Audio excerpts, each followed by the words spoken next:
the popcorn. I knew it. No, it's on. I knew my mic was off. There it is. There it is. There she is. Hey, everyone. That was an amazing start to this show. Hey, everyone. Welcome back to the wrestling show. We're keeping it real. Goes right. Welcome back to Real Take Wrestle Talk live here on YouTube. Welcome to everyone listening on Spotify, Apple Podcasts, or wherever you're listening to this as well. And a big thank you to everyone who is already subscribed at youtube.com/Real Take Sports. Got a wonderful announcement to make. A little bit of an announcement. It's not a surprise to anyone. 800 subscribers in the pocket, in the books, out of sight. We are 800 subs deep. Guys, thank you so much for the support. Could not have imagined this at all. Didn't really think about it, honestly, when the channel started, but here we are. Also, another note. Last night, obviously, I was not feeling well. Feeling better today. There were.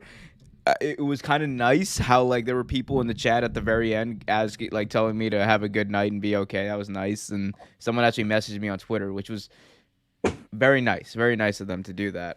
And was like, hope you're feeling well. I am feeling better. In fact, we will try to do another NFL stream on Thursday for the Broncos and the Broncos and somebody play. I don't know. Somebody plays somebody. Thursday Night Football. It's happening, and I'm going to be here covering it tomorrow, day after tomorrow. But a lot to get to in pro wrestling as well. We have Roman Reigns, the Tribal Chief, will be defending his WWE Universal Championship at name redacted. We will also be talking about Montez Ford, someone who might be ready for a push in the near future, according to some reports.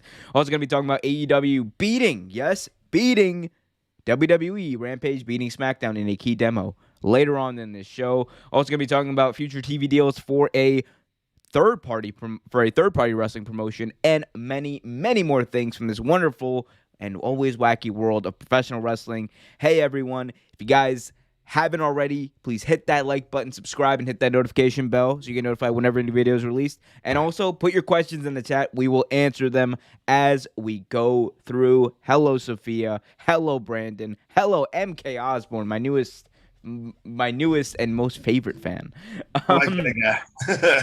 MK Osborne, also a very clever name. I'll give him that. MK Osborne is here.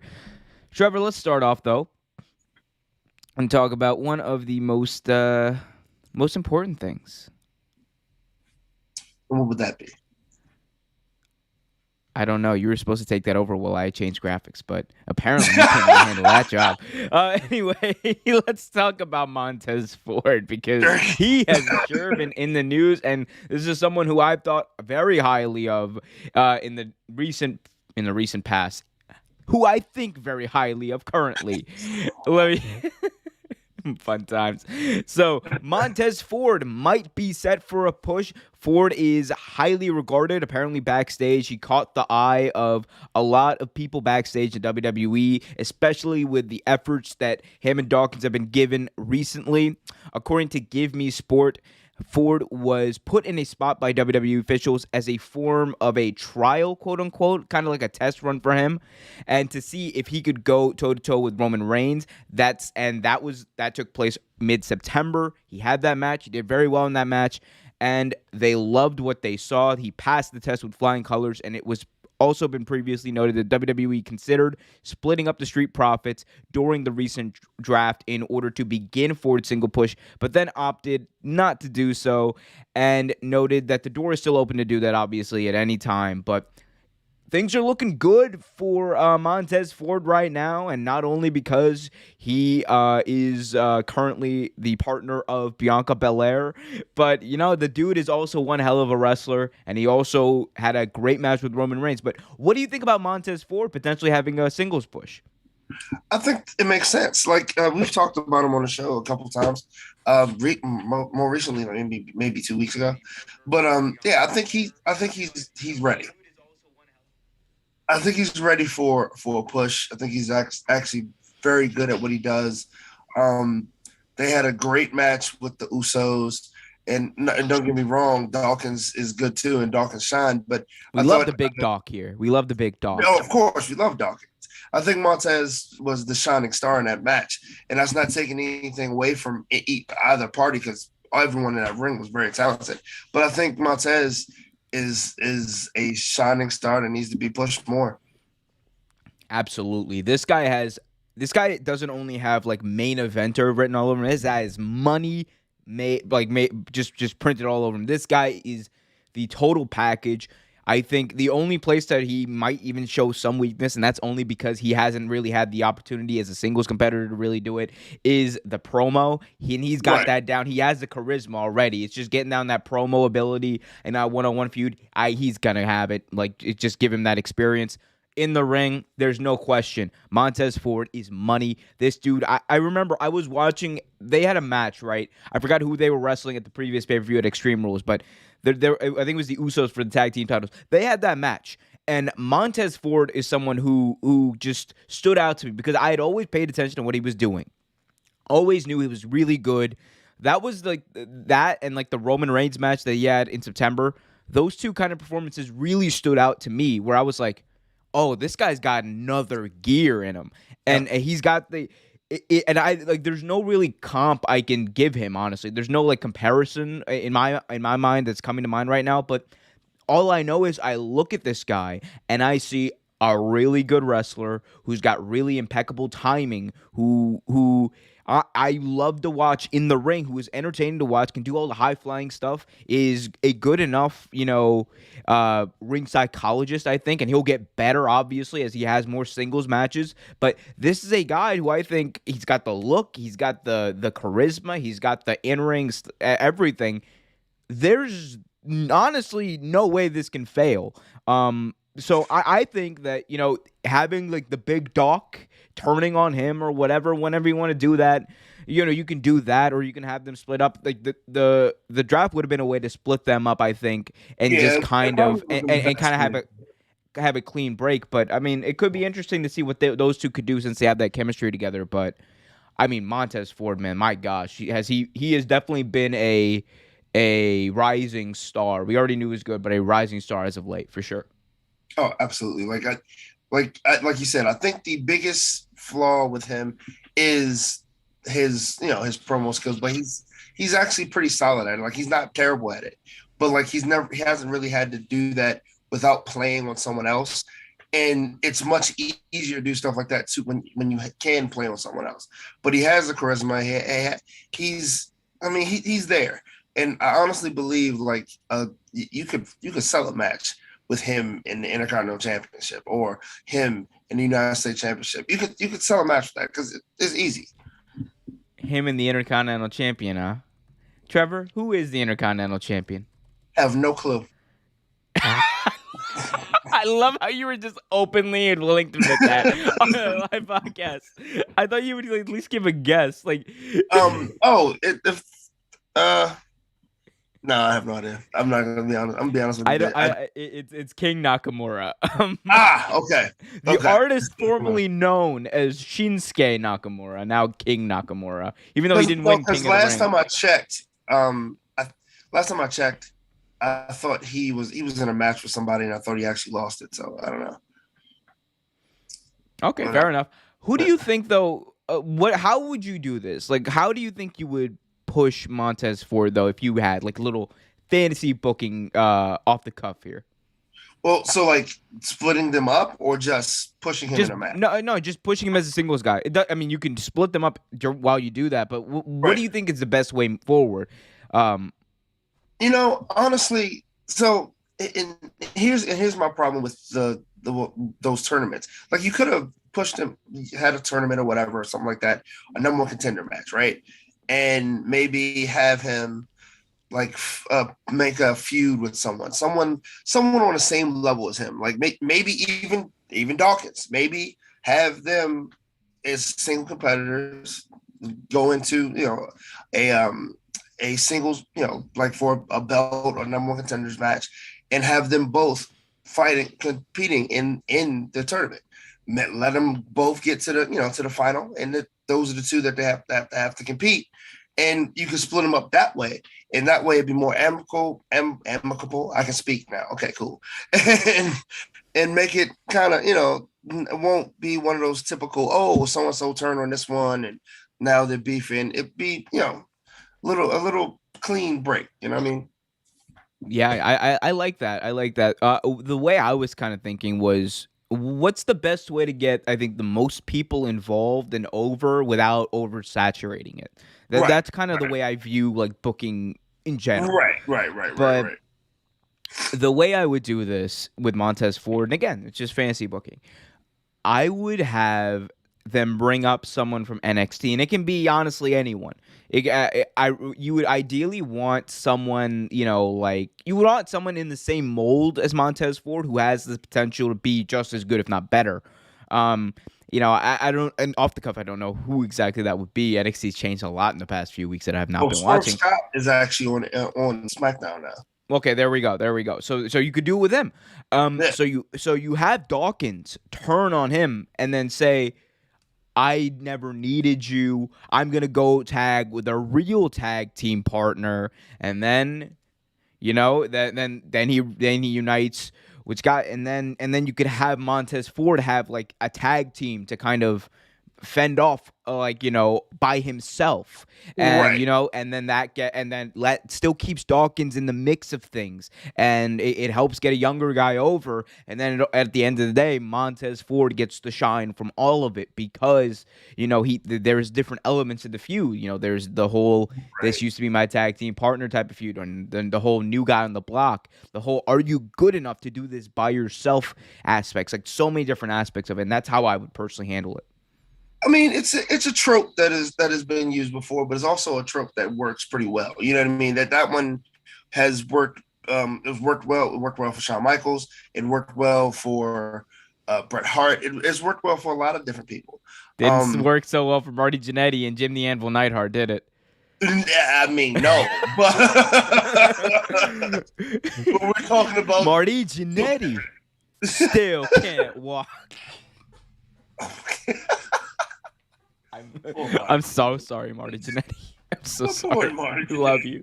We love you. We'll have you on the show one day, Marty. We should be doing something. We're doing something. I'm sorry. Please continue. But that's one that I think will work pretty well, though, because like I said, it's an old school trope, but it's one that has worked pretty well in the past, and I'm pretty sure it can still work today. Yeah, we'll see what happens with that. It's going to be very interesting. It's not an old school trope. Hitting that like button, subscribe, and hit that notification bell so you get notified whenever new videos release. It might be after I'm done with this episode, though. But please definitely do subscribe, guys. It really helps us. Like that and hit that like button. Obviously, that helps. So that's the best way you can immediately help the channel grow. Especially with these streams. Let's go to the chat because we do have a few statements, questions, and etc. Mostly from Sophia. Sophia says, AEW both shows beat WWE last week. Vince throwing chairs in his office. Oof, yeah, not great for Vince. Not great. No. Although to be fair, they were on FS1. SmackDown was on FS1. Yeah, it was. So Sophia also says, if I'm booking Montez Ford, I'm tapping there. She also says it's rumored that NXT Odyssey Jones will be a main roster on Raw soon. That is interesting. So putting Dawkins in that mix would also be cool. I like that. I like that. I like that very well. I definitely do like that. Are we having some stream issues here? Are we? I don't know. Are we? Are you sure? Oh, I think we're good now. Are we good now? I don't know. See, here's the thing. OBS is telling me one thing, and YouTube streaming is telling me another. God, I just want some functionality here. Some functionality. I don't know, guys. Let us know what's going on. If you can see us, if you can hear us. Let us know, please. Okay, I mean, I don't know. I guess we're good. Let us know if there's a problem. We're just gonna keep going. Keep going in the chat. If Sophia also says that's my fantasy booking. Yes, it is.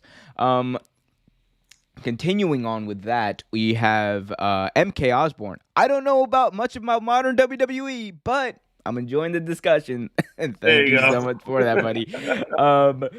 And finally, Sophia, wrapping us up with this first round of chat, says, if you have an Angelo Dawkins heel, have Montez team up with Ricochet versus Dawkins and Isaiah Swerve Scott. Ooh, I like that. I like that. I like that a lot. All right. And MK Osborne says, looks good, sounds good. That's good. Thank you so much, my friend, for giving me. I see this is why I need to hire a producer. First, I need to make some goddamn money with this. And you guys can help me out by doing that by going to patreon.com/Real Take Sports by pitching in, helping out. That gives me the motivation to do these weekly streams multiple times a week. I'm a maniac. Also, just want to say we are at 6 current viewers and 9 likes. So nice. Let's move on, Trevor, before we lose all those viewers. Let's move on. Well, there you go, being all negative Nancy again. Let's move on and talk about Brock Lesnar and Roman Reigns, who I forgot to make a graphic for. Oh, well, it be like that.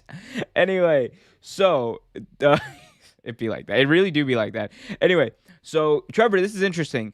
So there we go. So Brock Lesnar is going to be taking on Roman Reigns for Roman Reigns' WWE Universal Heavyweight Championship at Name Redacted in Name Redacted. And it is a big match. It's got a lot of elements of it, most notably the Paul Heyman element. Paul Heyman, of course, formerly the advocate for Brock Lesnar. Now he is an admirer, an acknowledger of Roman Reigns. And it's interesting to see what's going to happen, especially since Brock Lesnar returned. We've been waiting to see how this unfolds. One interesting note, Paul Heyman on Instagram, he put out a post where he said, here's a spoiler for this Thursday. I will be leaving, pay-per-view name redacted, with the WWE Universal Championship. That's his spoiler. That's what he says. Trevor, what do you think about the way this has kind of been built up and where this unfolds? I will be honest, and I think I said this before. I'm sick of Brock Lesnar, but this particular feud has turned out better than I perceived it was going to be. Like, I love the fact that Brock was like, "Hey, I already signed that this morning with my advocate," and like stirred the pot a little bit.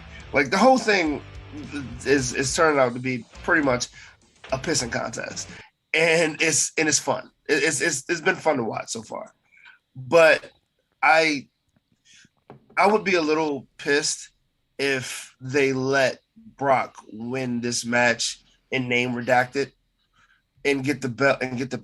I don't think they deserve to see that, especially since they're not really fans. But I think this is a match you should save for American soil, honestly. Yeah, this is a match you should save for soil that doesn't have, just overt human rights violations on. Although, I mean, everything's subjective. Anyway, political Omar aside. Do you know the difference? Buddy. Anyway, so but keeping it real, the reason that I think they've played this up, I mean, it's smart of them to do. It was 100% the correct decision to play up the fact that Paul Heyman, and the Brock Lesnar connection. That was 100% the right thing to do. You that way you kind of gaze that interest. You're making it so that something at least matters in WWE, which it really has not a lot in recent memory, and you're able to kind of make it more I guess, appealing to the viewer, and that's good. Those are all good things. Where you could go from this is very interesting now, because you could do a similar thing that was done in 2002, 2003 with Paul Heyman, Brock Lesnar, and The Big Show, except it would be on a much better, grander scale because of the fact that Brock Lesnar, Roman Reigns, both of them much better than The Big Show. No. Right. No hate on on show, but no BS. Right. But so you could do a similar angle with that, where Paul Heyman turns on Roman Reigns, and that could be maybe a leeway to Roman Reigns' eventual face turn, and him Yeah. becoming the face of the company as a good guy, and then he could just be the badass Samoan that we wanted him to be, because he's finally compelling. He's finally moving merch as a heel. He is finally exactly what he should have been in 2016, 2015, 2014 when they originally pushed him. So Yeah. the fact that that's all coming together, and then Brock beats him with shenanigans from Paul Heyman. You build up to the big match. You build up to Roman Reigns versus Brock Lesnar at WrestleMania 38 in Dallas. Yeah. The last place where Roman Reigns won a main event of WrestleMania, and against the person he's never beaten in the main event of WrestleMania, Barack, not Obama, Lesnar. Yeah, I mean, it would be great booking if they did it like that. You know what I mean? But like, who are we talking about here? You really have no faith in WWE, do you? And do you? I have a little faith. I like to be hopeful. I have faith that they'll let me down. But no, I mean, in all jokes aside, like this, I feel like in most cases when they have gold, right? I feel like they find some way to fuck it up. Either the match isn't sound, or like the stipulation is garbage, or like the writing is something doesn't come out right. And this is one of those situations where you have gold. You definitely have gold. And the one they're already fucking it up by putting it in name redacted. And so what's my I guess my question is, what's the cleanup? What's the next step after this? And damn well they don't think that far. See, now you're just being unrealistic with what you're expecting. You should not expect this company to think that far ahead. They don't know. I don't think they will. I'm just curious. Vince McMahon hasn't made up his mind. Sorry, Vince McMahon thinks he's made up his mind about what's happening, this Friday on Raw. Or on SmackDown. He's going to change it. We all know it's an inevitability. It's going to change. We're not playing by the same rules as we play with other promotions, all right? You have to kind of live within the bounds of what the reality is in WWE. And to steal a quote from Triple H, the reality is this is how things work. Yeah, it is. I mean, like, the thing is, it's not that I believe that they should have a game plan for going forward. This is just the way I think. You know what I mean? This is just how I think. I think after this, there should be a game plan, and it probably won't be. But this is how I think, and I'm just hopeful. That's all. So I mean, I'm genuinely curious though. I'm genuinely curious. Like, who do you think? Okay, so we're not gonna mention the pay-per-view name right. Who gets out of this with the victory? Honestly, I say Roman, but I don't think it's gonna go that way. Why do you say that? Well, it's only happened once, right? It's only happened once where a title has changed at the place we won't mention, correct? Oh, I mean, yeah. So here's the thing. Yeah, there was the Goldberg versus the Fiend, but that was like the most recent one with that was the most recent one.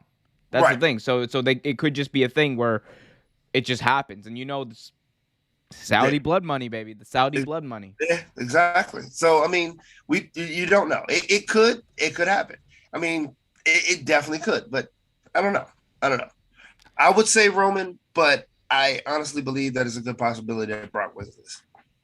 Yeah, I mean, I'm going to go with Brock here because that's what my gut is telling me. That's what everything that they've done so far is telling me. That's what logic is telling me. And look, I know this is the company that's not known to do the most logical thing every time, but I think they had to have made up their mind about this one. They had to have at this point. This is an inevitability what's going to happen. Let's go to the chat real quick. That's also an inevitability. It's also an inevitability that you guys will hit that like button, help out the algorithm, subscribe if you haven't already, and hit that notification bell so you get notified whenever new video is released.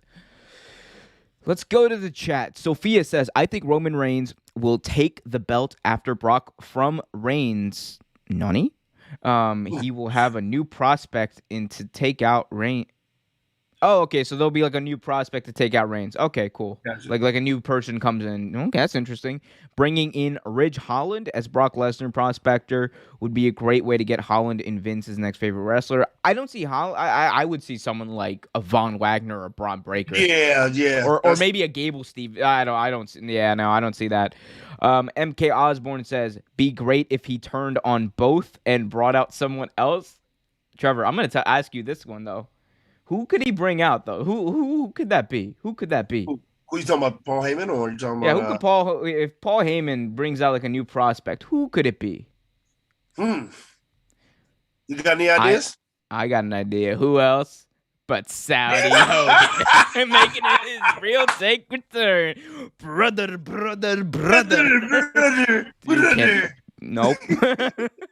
brother. I'm over internationally, brother.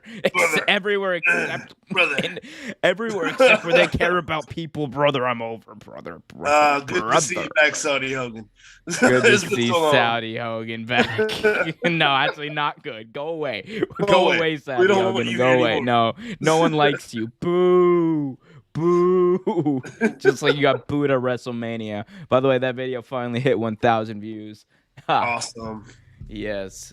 I rewatched that today, by the way. It's one of the funniest things ever. It's just me. Like, half of the video, first of all, is just me saying brother. It is. It's like, just literally out of this 7-minute video, a solid 3.5 of it is just me saying brother, and then the rest of it is just me burying Hulk Hogan. Which, can you blame me? I mean, Hulk Hogan buries himself, so. Oh my God. Well, yeah. I mean, look, he's. Hey man, money must be nice. I don't know. I wouldn't trade all the money in the world to have no reputation, but money must be nice. Anyway, let's go to the chat again real quick.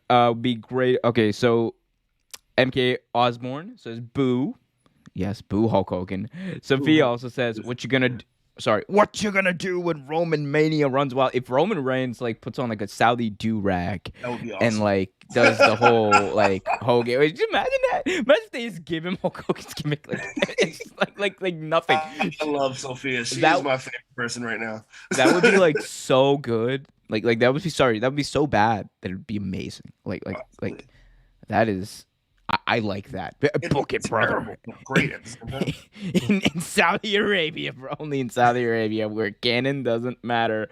Guys, you know what does matter, though? You guys hit that like button, subscribe, and hit that notification bell so you get notified whenever new video is released. Also, another thing that matters, big time, is all of you wonderful people on Spotify and Apple Podcasts, hitting that follow button and leaving a 5-star review on some RVD shit. Let's move on, Trevor, and talk about an interesting note as far as ticket sales go. So we got some news about WWE cutting ticket prices as they are competing in the same market as Dynamite. We talked about this a while ago, but but let's get into it. So WWE and AEW are going to be running the UBS Arena in Long Island in relatively the same amount of time. As reported right now, WWE have sold for that Raw event just 3,000 tickets so far, according to WrestleTix. And AEW apparently have distributed over 7,600 tickets so far, and they are very close to a sellout. WWE are due to host the first ever show from the UBS Arena in Long Island on Monday, 29th of November, with the venue set to open in just a couple of weeks. But ticket sales have not been great, as I said. And AEW will be there in the first week of December.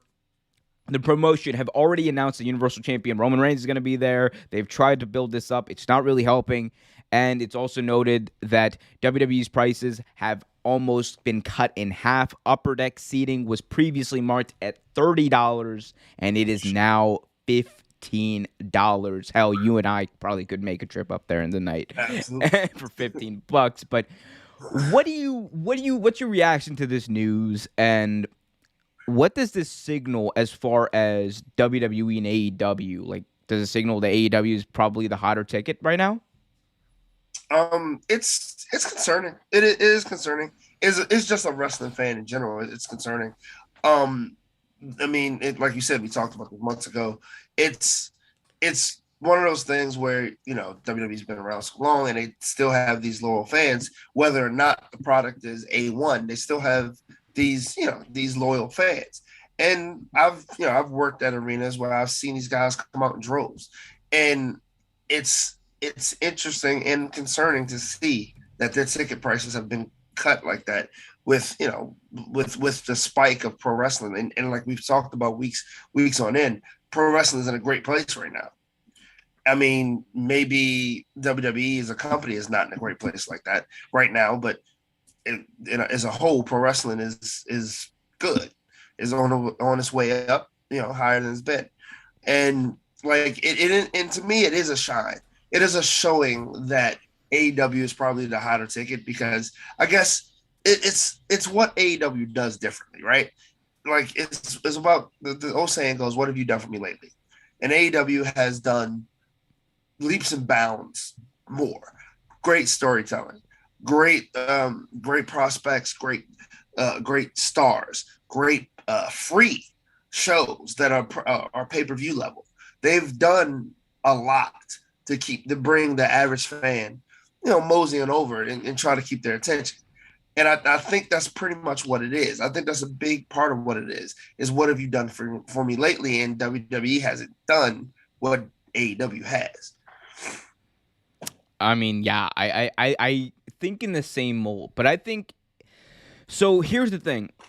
I think this is actually more so damning than any TV rating or anything like that. Like, we know the TV ratings, that's where a lot of the money is made, but when you're talking about ticket sales in a market, that's right, a big deal for not only just like to gauge how hot your brand is regionally, but also just like what towns like you kind of own, what's your territory. And historically, New York, that whole Northeast market, that has been WWE's bread and butter. Like, Turner had the South, you had the AWA up in Minnesota and everywhere, but WWE, even after all the territories died out, Turner was still there, they still had the Northeast. The fact that the UBS Arena, which is in Long Island, New York, that is Vince's territory, that's deep WWE territory, and the most, like, the longest running show, weekly episodic show, Raw, is being outsold by almost double the amount of tickets, over double the amount of tickets, I should say. That is fucking scary. If you were a WWE fan, if you were in WWE, there was a note that Vince McMahon is not happy at all, even after they've announced Roman Reigns. Look, will they end up selling out? Maybe. But the fact that AEW is selling out quicker than them in that same market, just in the same amount of time, that shows you that people are more eager to buy an AEW ticket than they are to buy a WWE ticket in your most fervent, in your most historically important territory. If I'm Vince McMahon and there's any semblance of competitiveness, any semblance of fire, any semblance to protect what I built, what my dad built, I am like gonna change the way I do business, because obviously it is not reaching the people that I first and foremost promised to always have in my pocket. And I always thought I would have in my pocket. The territory that was always under my control is no longer under my control. You have this company in AEW, you have them at your front door, inside your home, in Queens, doing a bigger show than WWE would ever do at Madison Square Garden, at least right now. You have them doing that big show. You have them going to Chicago. Chicago is AEW territory. I want no bones about that. They sold out the United Center on a fucking rumor. So if I'm Vince McMahon and I'm seeing this, at what point I know the money is going to keep coming. AEW, they might never beat WWE in the ratings, at least not for now. But you're telling me there's not like a little bit of you, is your Vince McMahon that's going, no, I'm not letting this happen. Not in my house. Yeah. Like that's what's frustrating for me. It just seems like all this stuff seems to happen. And the Vince McMahon that you and I heard stories about, the Vince McMahon that you and I grew up learning about, he's just not there. He's just not there. The competitive fire is done. He's just it's hot shotting the belt. Great, they put the title on Big E. What about next week? They have not thought that far ahead. And that's my problem with this company, and that is why should be a problem for them. You're telling me you're cutting ticket prices in half, $15 for Raw in New York? Come on, man. Yeah, that's where the problem lies. Like, I mean, like you said it better than I possibly could. Like, he's not hungry anymore. Vince McMahon doesn't have that, oh, I want them to eat shit. I want to be better than everyone. It's not the same anymore. You know what I mean? We have these great stars. We're going to keep using these great stars, and we're going to make them shine the best we can. But we're not going to do anything super spectacular or super different. And okay, AEW outsells us in our home. Whatever. Like, just throw Roman Reigns in it. That'll help, right? No.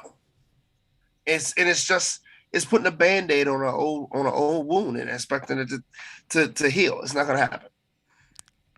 And that's honestly that's also what makes it so frustrating. The whole point of AEW, the whole point that made me excited about AEW, it wasn't just like, of course, there's this alternative brand that's going to tell wrestling storylines in a logical way and put on great matches. Right. But the whole point of it, too, was also like fans were excited because, hey, look, WWE is going to have some competition. And when is WWE at their best? Apparently, allegedly, when they have competition. And look, they haven't been putting... The pay-per-views are pretty good quality. Like, every pay-per-view, I enjoy the WWE pay-per-views. There's no stakes, but the matches are good enough. But the shows week to week are getting progressively worse. Raw is a dumpster fire. I didn't watch Raw for like the past few weeks, like the past like 3 or 4 or 5 weeks. I just I zoned out of Raw. Everyone was telling me, oh, Raw's on a string of great episodes. And I was like, okay, cool. Let me watch Raw on Monday night. I watched Raw on Monday night. Or I rewatched it this morning.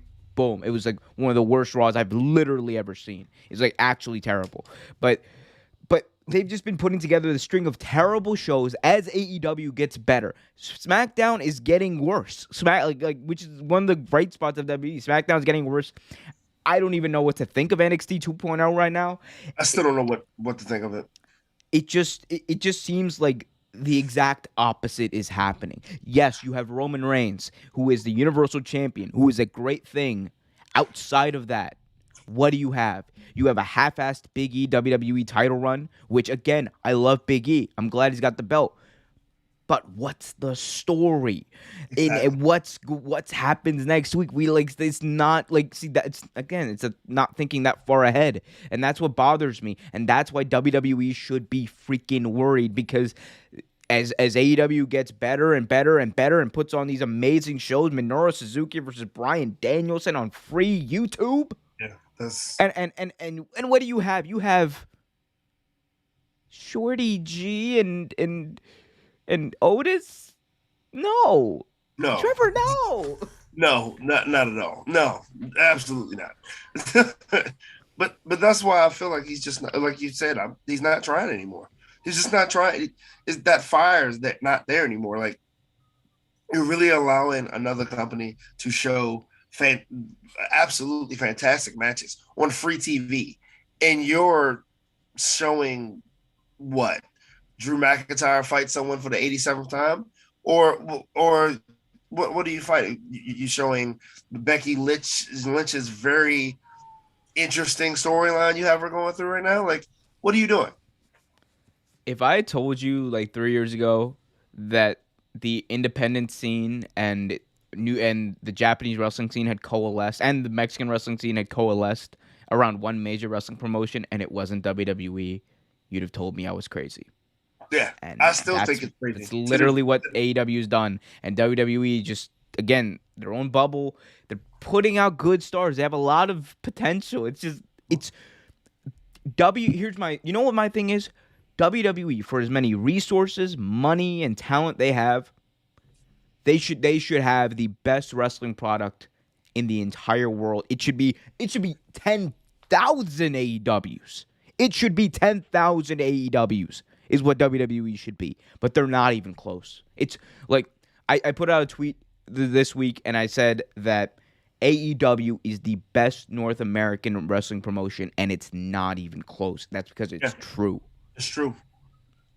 It's definitely true, and it's interesting. Like you said, you mentioned something that I was thinking about earlier. Like these indie promotions, like Game Changer Wrestling, for example, they had Earl Suzuki fighting John Moxley. Like really, like, and they also had Matt Cordova. Like they have all of these stars that were mainstream that are competing on their company, and like you're still don't think, hey, you know what? AEW is doing good work, and they're actually making a little money and making a little noise. Maybe we should do the same thing. No, not at all. Not like it doesn't even make sense at this point. It's actually kind of pathetic to watch at this point. It is pathetic to watch. It is absolutely pathetic. Yo, what's your GTA rating right now, man? I'm hearing sirens and helicopters in the background. Oh, I live in DC. Yeah, that's what happens. I relate. I was just like, damn. Like I would expect, I would expect to just go away at one point. I was like, oh damn, Trevor, I think it might be a fire or something. I don't know. Fire, insurrection. Just a regular day in the district. Also a regular day if you hit this like button, subscribe, and hit that notification bell so you know if I whenever new videos released. Let's go to the chat. MK Osborne says territories are back and AEW has no problem respecting them, and people see that. Instead of killing them, taking made stars like WWF in their heyday with established NWA world class. Yeah. And we'll expand on that in a little bit because we have a segment on the NWA, so we can talk more in depth about that, MK, because I'm very glad you brought that up because good on you, MK. Good on because man, the way AEW's cultivated the independent scene, especially during the pandemic, which a lot of people don't see, is just amazing. It's crazy. Yeah, it is. You haven't seen anything like that. Yep, you haven't seen anything like that, and you haven't seen anything like this channel. So hit that like button, subscribe, and hit that notification bell so you get notified whenever new videos are released. How was that one, Trevor? That was my best one. I think that was your best one. I think it was. You know, you deserve a cookie. I deserve a cookie. Yep. And if you guys want to buy me a cookie, head on over to patreon.com/RealTakeSports. Patreon.com/RealTakeSports and join and become a patron. Support us. Get access to exclusive content, including shows that Trevor and I have done that have not made air, for better or worse. Shit, but definitely check that out. Patreon.com/RealTakeSports to buy me a cookie because I love cookies. You know what else I love? Competition. And there was some head-to-head competition between WWE SmackDown and AEW Rampage. So let me set the table, set the tone, whatever you want to call it. So AEW Rampage and WWE SmackDown went head-to-head for about 30 minutes on TV because SmackDown was being preempted by the World Series, so they went from Fox to FS1, so they decided to add an extra half hour to appease the audience in a way. That coincided with the first half hour of AEW, so Tony Khan said, all right, checkmate, motherfucker, and gave us an hour-long pre-show that bled into AEW Rampage that included, it was on YouTube for free, that included a main event of Minoru Suzuki versus Bryan Danielson on free TV. What a show that was. 100,000 people watched that at first viewing on YouTube. And then we just got the ratings in for this week. And it was interesting. During the head-to-head, 30 minutes televised, Rampage received higher viewership in the crucial 18 to 49 demo than SmackDown. According to PW Torch, Rampage earned 328,000 compared to SmackDown's 285,000. And in terms of overall rating, SmackDown still claimed a higher overall figure with 878,000 compared to AEW's 602,000. Obviously, SmackDown suffered because of the fact that they moved over to FS1, and we understand that. We understand that. Don't worry, Marks. We understand that. According to Showbuzz Daily, the two wrestling shows were tied in overall 18 to 49 demo score. SmackDown's overall 18 to demo 49 score was 0.24, as was AEW's. And the category is kind of slightly skewed. That's like a weird metric they use. But overall viewership, AEW still beat SmackDown in 18 to 49 overall as far as numbers. But Trevor, there was a lot to unpack there. It seems like, look, again, AEW, they're not stepping on anyone's turf. It seems like every time the talk about war starts to happen, it starts with WWE stepping on AEW's turf. Happened with NXT. It happened here today. What do you make of it?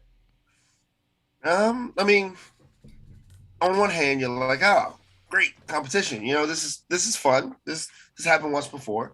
And like you mentioned earlier, normally when Vince has competition, he rises to the top. So far, he has not done that.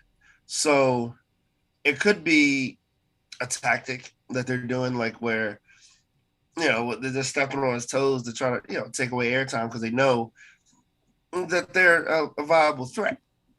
Or it could be just a, you know, go fuck yourself. You know what I mean? It doesn't have to be that serious. It could be just you know, like a friendly jab. But, you know, it does seem like every time war is, or you know, controversies comes up about war or them competing against each other, it normally comes from the WWE side. And I find that extremely interesting and kind of laughable, especially when they're really not doing much to compete. I mean, they're not even doing half of what AEW is doing. So I don't understand why you keep bringing it up. Yeah, it's strange. So here's the thing. From a business standpoint, I get it. You want to drum up more interest in your product, right? And WWE, I get it. You're on FS1. You're preempted by the World Series. You're pissed off about it. You're trying to gain viewers. So give them an extra half hour. What I didn't get is, why didn't WWE just do an extra hour starting at 7 and have Right. 3-hour SmackDown spectacular? Put Biggie on there. Just make it a super show. You do it every week anyway. So, I mean, I just didn't get why they didn't do that, but they decided to go head to head. And I think AEW's response, people want to say, oh, AEW, oh, look, they're a bunch of marks for themselves. I'm like, dude, you got to, when someone steps on your turf, you got to compete, which is, again, something that Vince McMahon is obviously not doing since AEW's beating him in New York right now. So Tony Khan, AEW said, all right, cool. You want to step on our 30 minutes? We're going to give an extra hour on free YouTube, not even TV, YouTube. And on top of that, we're also going to put together a card headlined by American top team and Jorge Masvidal kneeing Chris Jericho in the face. So, Again, they lost in overall viewership. Yeah, to be expected. But the fact that they are gaining more and more traction in that overall 18 to 49 demo, I don't care if SmackDown's preempted by the World Series. I really don't care. Both shows should be doing worse because of that. And SmackDown's on FS1. I grant you, FS1, not a great network. And if the viewership went down from like 2.5 million to what it averages out to like even down to 1 million, okay, understandable. It went down to 878,000 viewers. That's more of a drop than you would expect. So I think they kind of pigeonholed themselves. And again, AEW won that head-to-head matchup in that 30-minute time period where they were head-to-head. So you want to call it a technicality? Call it a technicality. But when SmackDown and Rampage went head-to-head this week, SmackDown, which is an institution for over 20 years, went head-to-head this week, guess what happened, Trevor? AEW beat them in the most important thing, in the only thing that advertisers and companies care about. They were beaten, so that matters, all right? And again, people are going to get on the Twitter machine and be like, oh, you little mark for AEW, well, you little mark for WWE. Forget about it. You're not really helping them, though. No, I'm not helping them. Also, but they can help me by hitting that like button, subscribing, hitting that notification bell so you can notify whenever a new video is released. But but in all seriousness, even if you don't like AEW, you have to admit that it's a problem that every time WWE seems to challenge them, AEW seems to get the victory. They do. They definitely do. And it's one of those things that, like, at this point, you're like, why you keep beating a dead horse? Like, like obviously, it's still new kid on the block. It still has that new promotion smell. That it's interesting. It's interesting. It's doing things that no promotion has done in years. Like the closest thing to that was was said on the chat, like WWF back in the 80s with the NWA, and they would bring people over, and that was the closest thing to what AEW is doing. And since no one, especially this generation, has ever seen anything like that, it's interesting. It makes more sense, and it's entertaining. And that's, at the end of the day, that's what matters. And unfortunately, does WWE still entertain? Yes, they do. There are some entertaining matches. There are some segments that I'm like, oh, okay, this is interesting. But when you watch a show, Raw, 3 hours long, and the best part of the show is like 5 minutes long, and that's it, there's a problem. Oh, and those Randy Orton promos, Trevor. 20 minutes of Randy Orton speaking. I know no one asked for this. No one. Jesus. Gosh. Oh my. I you know what? I might hit that like button, subscribe, and hit that notification bell, please. Make me feel better. I'm growing ever frustrated with the state of sports entertainment in this country. I might run for office and change something about it. I don't know how I change it if I ran for office, but damn it, I'm running out of options here. I'm running out of options. At least your heart's in the right place. I don't know, man. How do you fix this? It's so broken. I don't know if there's any fix. I don't know if you can fix it, honestly. At this point, I don't know if they can fix it or if they want to fix it. Let's go in the chat. Let's see if someone has some sanity in the chat here. But let's see. Big Ticket says Vince and WWE tried to jump on Rampage because they thought it was weakened and it backfired miserably. Okay, I want to overstate it. It's not miserable. It's still shocking they got beat. They shouldn't have gotten beat. Like here's the thing. That's the premise I'm coming from. WWE is an institution that's been around for over 50, 60, 70 years. They should not have gotten beat by AEW. Not this quickly. That's a problem. And I recognize that. That is a problem. It should be a problem. Because, look, at the end of the day, that 18-49 demo, you guys can spin it in total viewership all you want. Yes, sure, that matters to an extent. But if you're losing to another promotion, to another thing that's the same genre, and the other company, if I'm Fox, right? I paid WWE $1 billion. TNT is paying, what is it? Like $200 million, $300 million. I think it's $300 million over a few years for Dynamite and Rampage. I'm thinking I'm getting a raw deal. Not gonna lie to you. I think I'm getting a raw deal.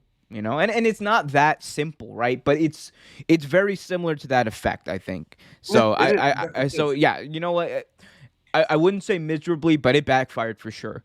Sophia NYC says AEW always better than WWE. The only thing that's great is NXT UK. Oh, and they might be shutting that down. Yeah, I heard them maybe ruin that. No, NXT. What Volta is no more. Sophia NYC also says, but we will see if AEW can do it Saturday and Friday because back to back on Fox. Oh yeah, no, they're running it back, man. Friday Night Wars Part 2. Gonna be interesting. We might do a little stream, maybe. I don't know yet. We'll see when we get there. We'll see when we get there. Okay with that? Yep. Trevor, how about this? Let's end this on a good note. What is something you're seeing in WWE right now that you genuinely like? Let's end this on a good note, so WWE fans don't get mad at us. They're already pissed at us. They're pissed at me, not you. Don't worry, they're pissed at me. They've been pissed at me for a while too. X-Pac is the greatest wrestler ever. Fuck you. Oh yeah, how's it? Everything's going with your favorite wrestler ever, X-Pac? Haven't seen shit with him. Lately, you know. Well, you saw that thing about him wanting to be in the Royal Rumble, right? I did see that. Yeah. That was interesting. I'm like, yeah. He said he wants to be in the Royal Rumble. He said a lot. He's been vocal actually. We didn't cover it. He has been actually.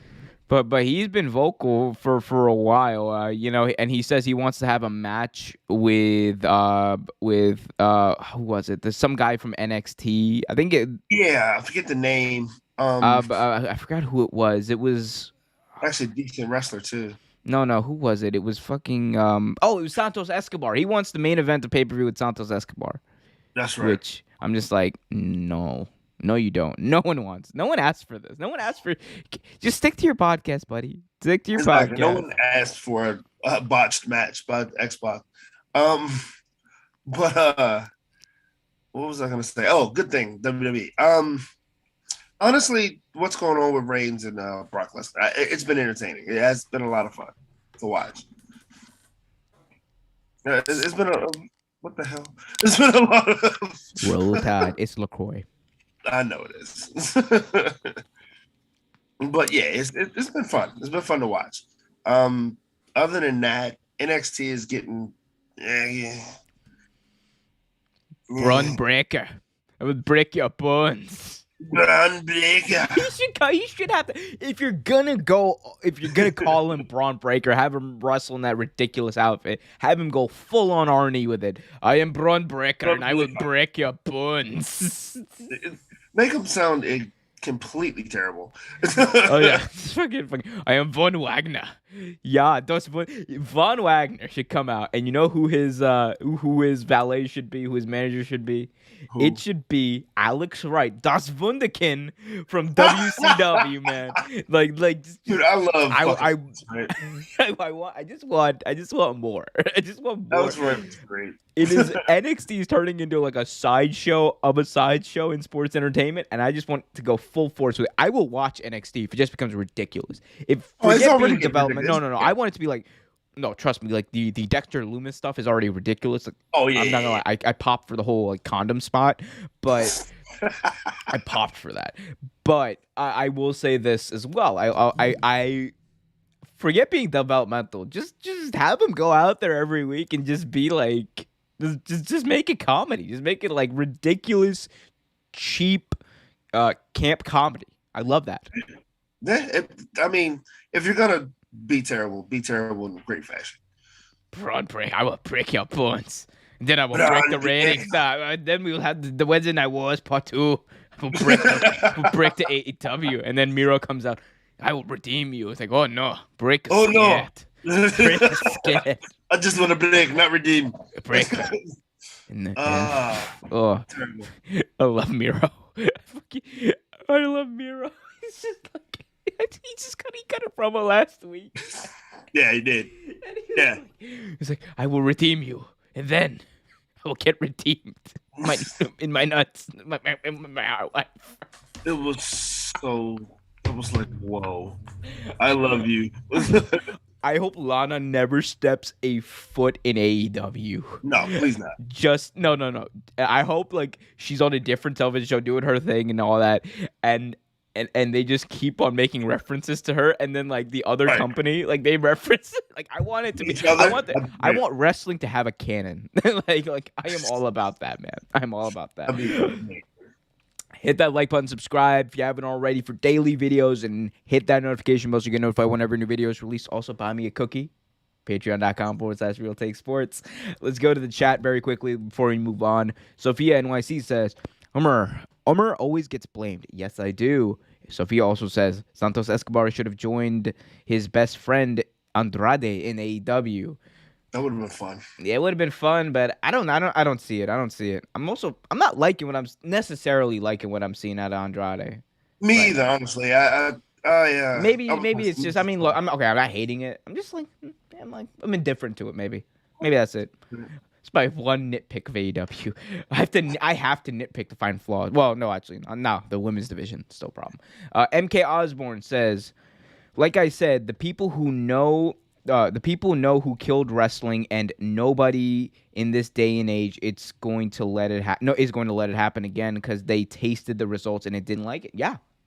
Vince McMahon killed wrestling, and then wrestling was one person's vision for the next 30 years. And then AEW comes, then TNA came along, they didn't really change shit.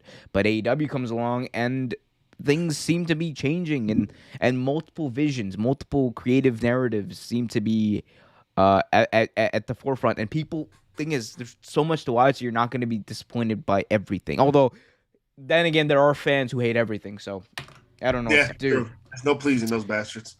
No pleasing those bastards at all. Again, yeah, you. No, not gonna do that again. I love you, fans. Hit Patreon.com/Real Take. I feel like early on I got a lot of heat. Now I feel like we're getting mutual all of the heat. No, you do not, bro. I can't respond to people about wrestling on Twitter. All of the heat. Jesus the Christ. Comment section, half the comments are like YouTube like takes them away because like you know how like YouTube censors out comments, and for very good reasons. Some people do not have nice things to say about me. That's like quite problematic things to say about me, but it's YouTube. If you have the time, they don't like me anymore. If you have the time to complain about me in your comment section, if you take that time in my comment section to complain about me after watching my video, rent free, baby. Rent free is where I'm living. Anyway, Sophia is laughing about the Braun Breaker thing. Braun Breaker. I will break your bones. I'm Braun Breaker. Braun Breaker will break your bones. Jeez. Let's move on before I slip into more accents. Offend any more people. I mean, who's that? I don't even know what accent that is. Is that Arnie, like Austrian? But people find something offensive. That's me. Let's move on and talk about the NWA, something we don't get to talk about a lot, Trevor, but I am so happy to be talking about it. Me too. Love NWA. So, the NWA have made a lot of strides in recent years. They got Power back up. It's on Fight TV now. Mickie James has come in to kind of be the executive of the women's division.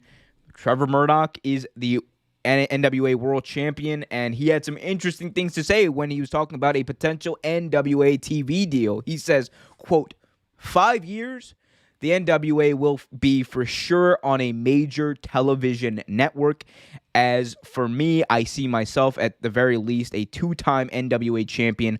I'm not going to sit here and try to gloat and say, oh, I'm going to be a world champion in 5 years, you know. Let's be realistic here, guys. Again, goes back to the NWA being real. What if I had one more, like, bucket list? I would want to find a tag team partner and become the NWA World Tag Team Champion. So, a lot of strong words, interesting statements there from the NWA World Heavyweight Champion, Trevor Murdoch. Trevor, what do you make of this? How realistic is it, the idea that NWA could be on a major TV station within the next few years? Well, I mean, let's just be honest. The name alone could get them one. You know what I mean? Like, NWA is a famous promotion, you know? I mean, unfortunately, years prior, it went to obscurity because, well, it just wasn't getting the push. They didn't have the talent that they had back in the day. There was a lot of aspects of it, right? But it's one of those things where you're like, you know, it's possible for it to get back up. I mean, they had Nick Aldis. They have good talent. I mean, they have the deal with AEW. Trevor Murdoch, great champion. Never thought I'd say that. Great champion. It's awesome. They're doing a lot of good work. I mean, they just had their first all woman pay per view. Um, I mean, they're making a lot of strides to put themselves back in the public eye. And if you keep doing that, you keep signing the talent, you keep putting out things that people want to see. You keep amping things up. You keep your agreement with New Japan and with AEW. It's going to help your brand. And what happens when a brand gets bigger? It gets more exposure. And when you get more exposure, you go on TV because you can make money off it. So I don't think that's impossible thought. I think it makes a lot of sense actually. Yeah, and I think so. I think of it a little differently. Yes, I think the name is important. I do think there is like a a desire out there for a major television company potentially down the line for something like this, kind of like a niche thing that you could show. I don't know when it maybe they could do it Saturday nights at 6:05. Like the old wrestling time slot there on Turner. But there's I think there's eventually NWE is going to have some sort of a market. Well, I say a major television network. It depends what you think about as a major TV network, but I will say this. I'm confident that they will be on TV or on a major streaming deal somewhere in 5 years. I can confidently say that because, and it's not only because of Billy Corgan, who Billy Corgan is, even to the normal person who knows nothing about wrestling, Billy Corgan is a freaking big deal. This guy is the lead singer of the Smashing Pumpkins. He's made his ways. He's made his connections in the industry, in Hollywood, all that jazz. So Corgan can, I think, help bridge the gap there. And once, he kind of proves over time that this is a viable, real thing that has a lot of interest online, a lot of times that's easy to make that transition. Look at what AEW did. Alpha One pay-per-view, they get that TV deal, they're in there. So it's not only possible, I think it's likely that they're on TV somewhere. And like I said, there's, I think, a desire for this niche sort of wrestling, studio wrestling, the stuff that figuratively my parents and actually my dad kind of watched studio wrestling back in Pakistan, but studio wrestling with Harley Race, and the way it's presented, it's different. It's almost like a caricature of pro wrestling, but it's like real. I don't know how to fully explain it, but it's exactly what the NWA was and is supposed to be. And I think there will be a market out there eventually. It's just how much are they willing to take? How much are they willing to give? What networks would be interested? Can't answer that, obviously, but I think there's a market there. My other question to you, Trevor, is like, man, it just seems like pro wrestling, and this kind of has a little bit to do. This kind of has a little bit to do with what we were talking about earlier with, the talent exchange, with the partnerships between New Japan, right, NWA, AEW, TNA, Impact. And it just seems like pro wrestling in general is just keeps getting hotter and hotter and hotter. And these partnerships that have been developed over the past year and a half are a major player in that. So my question to you is, will pro wrestling potentially get even hotter, and why is that? I feel if everything keeps going the way it's going, right? And like we've talked about weeks on end, you also mentioned, we talked about it earlier, pro wrestling is the best it's been, and probably the hottest it's been in a very long time. And I honestly credit that to a lot of the indie promotions now. Like a lot of what the indie promotions are doing now, it's amazing work. It's amazing stuff. I mean, don't get me wrong, AEW has a hand in that as well. But because honestly, I don't think you get huge matches like John Moxley and Matt Cardona and guys like that at a promotion like GCW. I don't think you get like walk-ins. I don't.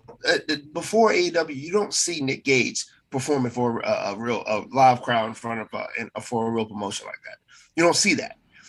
And I honestly believe that's in part to the, the I guess the olive branch that AEW has and still has given out to all these other promotions. And the indie promotions to me is what's helping pro wrestling stay hot and become hotter. And as long as indie wrestling is as hot as it is, everything else is going to stay hot too. I don't want to or I don't want to understate this at all.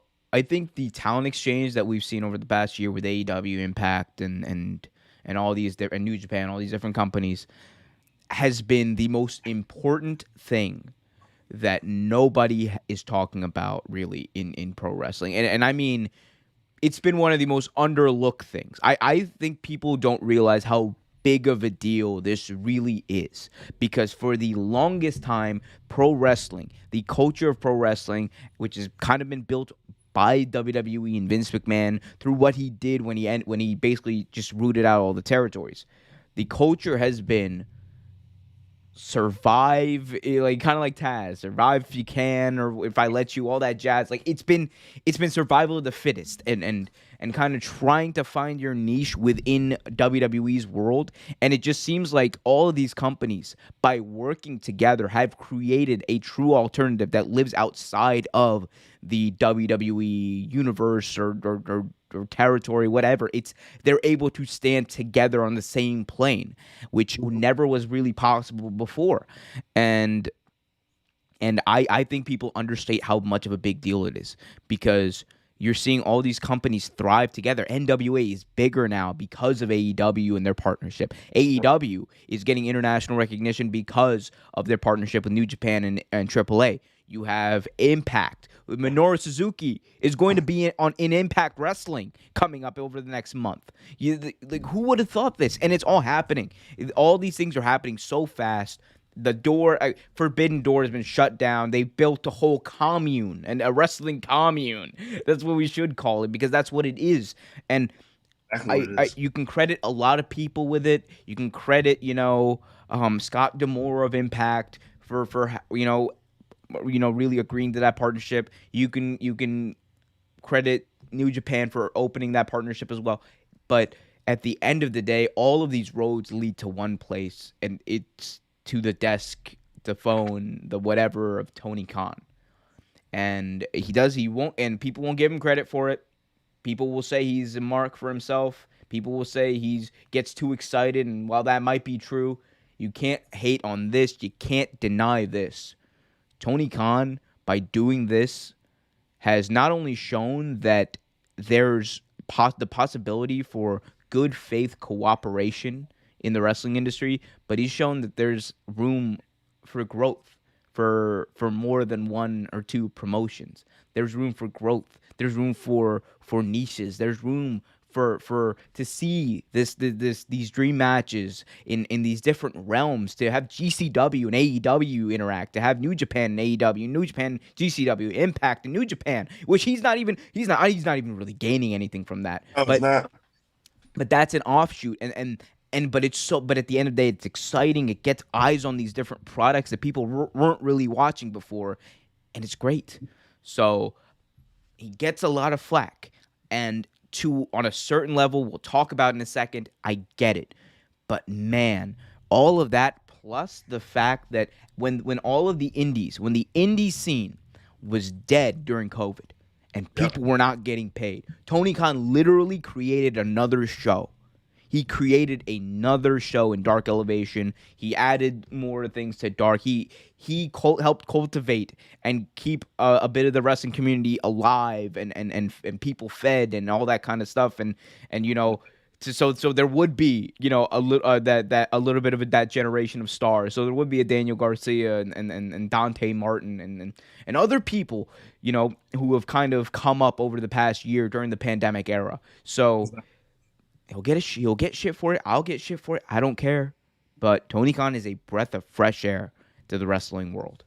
He definitely is. And like he helped pro wrestling a lot. I'm not gonna sit there and say this cliche, oh, he single-handedly helped save pro wrestling. I'm not gonna say that. But he did lend a hand. He's made it better. Yeah, to help everyone out. So Yes. Tony Khan is a little money mark who doesn't even know finishing moves. Does he even know sports entertainment? No. No. Marks.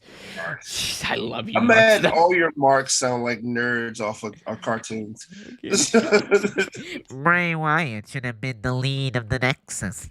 I don't know. I don't know, man. It just makes you happy. it's my show, my rules, Exactly. my fans. Hit that like button, subscribe, hit that notification bell. So I have fans too. I think probably not. Sophia loves you, and so does CC. Even though she's not here today, which tisk tisk tisk.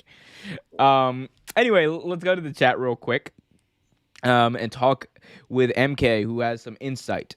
He says, quote, I caught championship wrestling from Hollywood last Saturday night on TV. So, yes, I think the smaller ones may be coming back. MK Osborne, a wrestling cooperative is what they have, which means which makes them all bigger, and to have wrestling compete with entertainment narrative. Yeah, I agree. It's better. It is better for everyone. Sophia says, hey, guys, I'm back. I thought y'all left. We right here. We here.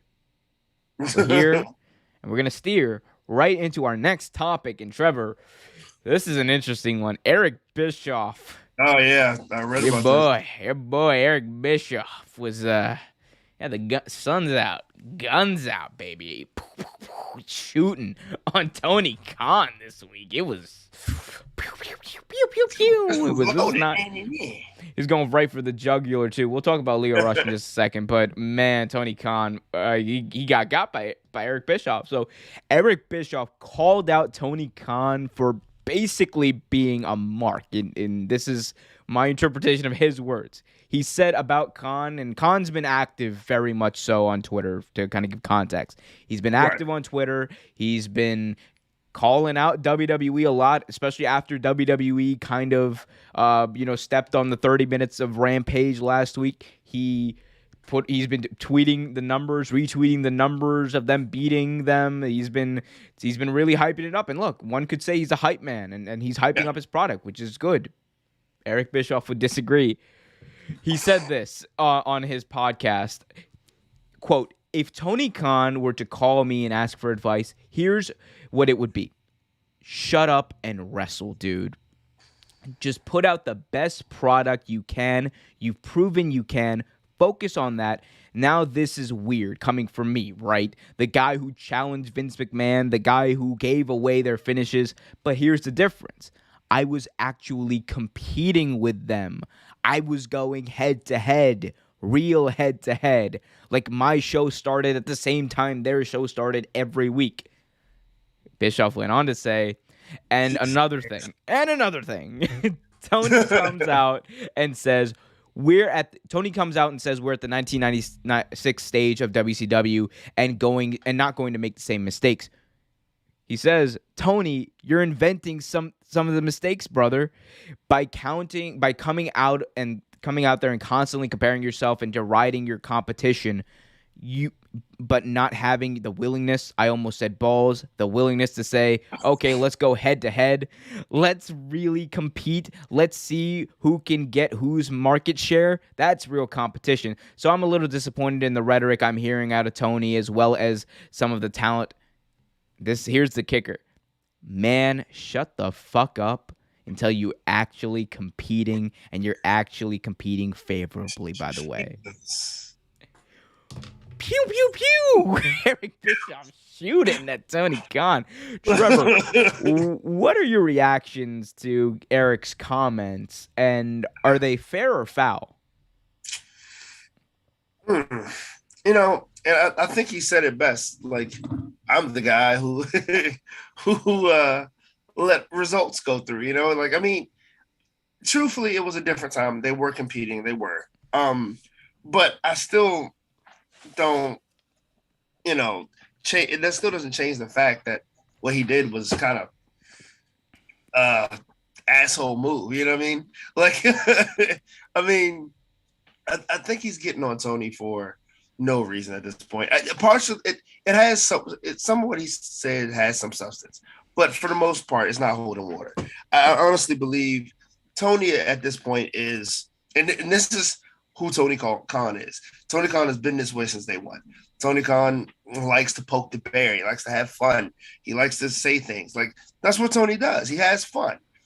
I think he rubs Jim Cornette and Eric Bischoff the wrong way because of the fact that he, especially Eric Bischoff, but the fact that he is kind of lackadaisical, he is having fun with it. And maybe he shouldn't make some of the comments he makes, but I mean, who is Eric Bischoff to really comment on any of that? You're the same guy. Like, you've done the same thing, dude. Like, I mean, and probably less classy than Tony did. So I honestly think he needs to lay off. Yeah, so again, I kind of agree with you with it. Is there some substance in what Eric's saying? Very minuscule amount of substance in what Eric's saying, in that, okay, maybe he pokes the bear one too many times and it can get, a little like, okay, come on, Tony, what are you doing? But here's the thing, and here's the thing that I think Eric Bischoff doesn't realize, maybe he doesn't know, maybe he doesn't pay attention to.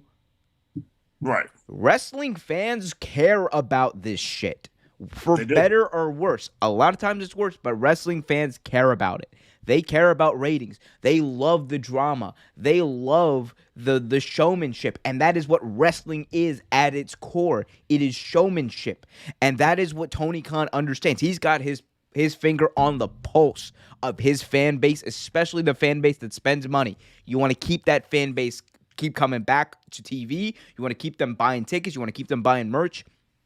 And you lean into them a little bit, which again, something a lot of people were saying a few years ago. We wish WWE would kind of lean into what the fans were talking about a little more. Right.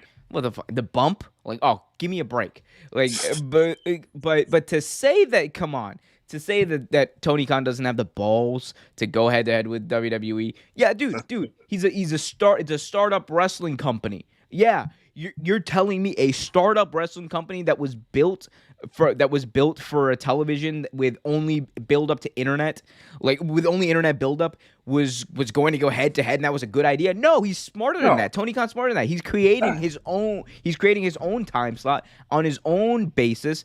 And what's WWE doing? They're stepping on his toes every single chance they get. They're the ones. WWE are the ones, people, who wanted to go head to head with NXT. AEW, they already had their contract. They already had their time slot. They already had their day. WWE wanted to do that on a weekly basis, and guess what? It failed, and they lost. They got run out of their own. They got run out of somebody else's house, and it became permanently AEW's house. All right. So Tony Khan understands this. He's learned this over the past year. Now, does that mean that he doesn't do it too often? He does it a lot more than even I would like. Sometimes I look at him and say, "All right, Tony, come on." But at the end of the day, man, it's harmless. It is so harmless. People want to make a big deal and find here's my thing. If this is your biggest concern with AEW, if this is it, dude, you like, okay, cool. Cool. Then that means there's absolutely. That means, because there's nothing wrong with the wrestling. If this is the worst thing you can say about AEW, that's a great thing, because this is harmless fun that really doesn't do much. I mean, if anything, it hypes up the product. It hypes up your most fervent fans and gets them ready to watch next week and gets them hyped to watch, which is exactly what, as a promoter, you should do. And it's it's showmanship, like I talked about. But this is harmless. I don't know. If this were 1996, Eric, you might be right. But here's the thing that I think Eric Bischoff doesn't understand. Things change, brother. Things change, all right? Hulk Hogan is no longer a face. He is a forever heel now. Exactly. This isn't 1996. WCW is dead, and it's dead because of a lot of decisions, brother, you made. And look, I'll say this, and that people might hate me for this. AEW is putting on, as a wrestling product, pure in-ring product, much better than anything WCW ever was under Eric Bischoff. Hands down. And look, this is not a bury Eric Bischoff segment, although I did bury him right there. But this is not supposed to be a bury Eric Bischoff segment. Like, this is, I'm genuinely trying to get to the core of this. I think Tony Khan has made the best decisions to advertise his product, to hype up his product, and that's all this comes down to. And he's a fan. At the end of the day, he's a fan. And you know what? To an extent, from one fan to another, I'm glad he's excited about his product. Because if he's not excited, why the fuck should I be excited? I feel like that's logical, right? I mean, yeah, I feel like that's a logical statement. Like, if his product is doing well, invest his money in it, why not be exciting? It's an exciting time of wrestling.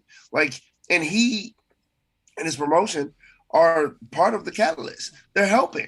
And this is exciting to be a part of. Like, why not be excited? Why not do some shit? Like, leave him the fuck alone. Go back to 96 and ruin WCW again. Talk about what went wrong in WCW and TNA on your podcast, like you always do, Eric. Come on, exactly. Come on, brother. Actually, no. You know what? I don't even want to. I'm sorry, Eric. That was a low blow. I shouldn't have said that. Like I actually do like and respect you, but come on, like you can't. Shut up and wrestle. Oh, come on. You sound like a boomer there. You sound like a boomer, bro. Like, come on, bro. Come on, bro. It's reductive. Again, finger. Here we go. I'm Eric Bischoff. Finger, pulse. Yeah. It's not on it. Not on it at all. You know who is on it? All the 10 people who have hit that like button, and hopefully, if you haven't already, subscribe to the channel. Guys, if you haven't hit that like button, that is the best and most immediate way to help out. Hit that like button so more people see the podcast, more people see the channel, and all that kind of jazz. Helps out the algorithm. Also, subscribe if you haven't. Hit that notification bell. And if you want to help me and Real Take Wrestle Talk compete with ad-free shows and Eric Bischoff over there, head on over to patreon.com/Real Take Sports and become a patron and help me take down the evil Eric Empire. Exactly. Like, fuck that. Shut the fuck up until you're actually competing. Shut the fuck up. That was so stupid. Bold, bro. Bold as fuck. Bold. And when you did compete, go ahead. I'm sorry. When you did compete, all you did was karate kicks. Like, called out Vince McMahon on his show. He went on TV and called out Vince McMahon on his show. Like, come on, dude. It's so not. It is like, it's actually worse. You went on live TV and like openly. Yeah, it's upsetting. It's upsetting. I can just roll my eyes. It's like my instant reaction. I just roll my eyes. I expected better. I expected better from Eric. I'm not gonna lie to you. Like, I didn't. Yeah. Well, you know who I expected a lot from? Sophia and MK in the chat, and they did not disappoint. They were on it. Yeah, I sent some fire chats here. Sophia, picking up where we left off when we ended, it says, "I love Trevor." So yes, you do have fans, Trevor. Hey, I got one. Yeah. She also says that I think Rush could be signed to NWA and AEW. Potentially. Here we go. Eric Bischoff. The Eric Bischoff comments are here, and they are. Yes, it is great. Here we go. Sophia NYC says Eric Bischoff is Vince McMahon kisser, but it's not a surprise. We all know Tony Khan kicked him out of AEW for a good reason last year. Ooh, yes. Potentially. I don't know. Allegedly. I don't know nothing about that confirmation, but allegedly. MK says agreed. Sophia 100%. Sophia says Khan would never called up Bischoff. And second off, Eric isn't the person that Scott D'Amore would end up calling. Ah, yeah. MK also says Eric was nothing in AWA, worked for WWF, weaseled his way to WCW. Yeah. Not all of that is inaccurate. Here's what I will say in defense of Eric Bischoff. Sometimes you gotta hustle. You gotta hustle to get ahead. I get that. All right. I'm not gonna hate on that completely. I get that. It's what you do with the opportunity that defines you. And oof, he did some good stuff. He did some bad stuff. Yeah. Horrible But stuff. he did, yeah. Sophia says people like Eric don't care about ratings, but Khan and Scott D'Amore do. And you know what? Impact Wrestling last week was pretty good. Hey, they probably were. And I'm sure the 2,500 people on Twitch were also very happy. Speaking of which, I want to first of all, completely has nothing to do with wrestling. I want to thank the over 2,500 of you who tuned in last night to our live coverage of the Monday Night Football game. Big shout out to all y'all. Big shout out to the 2,500 people who did that. Even though it was only an hour long, and then I got food poisoning in the midway through the show. Oh, did you really? You got it? Yeah. I didn't know it was midway. Yeah, oh, wow. yeah. Luckily, I had my co-host. My co-host. By the way, the longest running co-host in Real Take Sports Talk history. Andrew Hohenstein. Big shout out to the who held it down while I was puking for like 30 minutes. Big shout out to Andrew there. But yeah, thank you, and I will hopefully see you guys on Thursday, and Andrew will too. We'll run it back on Thursday Night Football. Anyway, back to wrestling. I just had to get that in. I just remember that. I had to get that in. It makes sense. Here we go. Sophia just. Oh my God. Here we go. Sophia's just laying it in now. Who let Eric Bischoff out of the nursing home? Someone please put him back in his bed. Eric sounds like a big sellout hater that Vince would say. Vince McMahon fired Eric Bischoff after like 3 weeks of being executive director, like producer or whatever of SmackDown. Like MK Osborne with laughing emoji. Sophia says 1996 laugh, not 1996 laugh. Shots fired. Yep. Eric ain't been popular since Stone Cold Stunner and roasted him on WWF. Yes, I remember my dad. Told me the story about Eric Bischoff trying to buying ECW. That didn't happen. I can tell Omar got mad at Eric tonight. I did get mad. I love you, Eric, but man, come on, that was a shit take. We all know it. Finally, MK says he was a focal point in WCW, then in TNA too. Same results. Both went hell fast. Yeah. Oh my God, they ruined TNA. Like that's the thing. They legitimate Eric Bischoff. It wasn't him personally. And look, that thing was probably gonna fail anyway. But they made it fail way faster than it probably should have. My opinion. As a wrestling fan, as someone who watched the product, all right, as someone who watched the shittiness just get shittier and shittier. I loved Curry Man and Shark Boy. Where was Curry Man and Shark Boy in 2010? That could have single-handedly saved that company. Instead, what do I get? What do I get, Trevor? I get a brother, and a squared ring and brother burying everyone in the company. It was, man, fuck TNA. Shark Boy was great though. I like Shark Boy. Bro, Shark Boy, if you're out there, bro. Yeah, bro. I wanna. That's a dream interview right there, Shark Boy. His whole Austin's his whole like gimmick. It was good. It was actually might have been one of the. It was so good. I think it was the best impression gimmick ever. Him and Black Machismo. Black Machismo was good too. Oh, TNA. Hey, if there's one thing TNA knows, it's how to rip off someone else's gimmick. Oh my God. And Sophia will round us out in this round of chat saying that AJ Styles hated Eric Bischoff. Yes, he did. So I think we're gonna have we got one more segment officially. Then we're gonna have about a few minutes of of time to fill. So if you guys have any questions, put them in the chat. Here, I'll even type this out. Trevor, say something. Something. Man, Trevor, you are so disappointing sometimes. I hear that a lot. Okay. All right, cool. There. Anyway, like button, subscribe, hit that notification bell. That's all you had to say. Getting me enough time. I can't. My brain doesn't work so that I could multitask. I can't type and talk at the same time, Trevor. You got to know that about me, my. That sounds like a you problem, not a me problem. Well, yeah, you know what? This is back to being my show. Goddamn diva. Yeah, I am. Love you, Omar. Anyway, let's go. Let's go to our last topic of the show.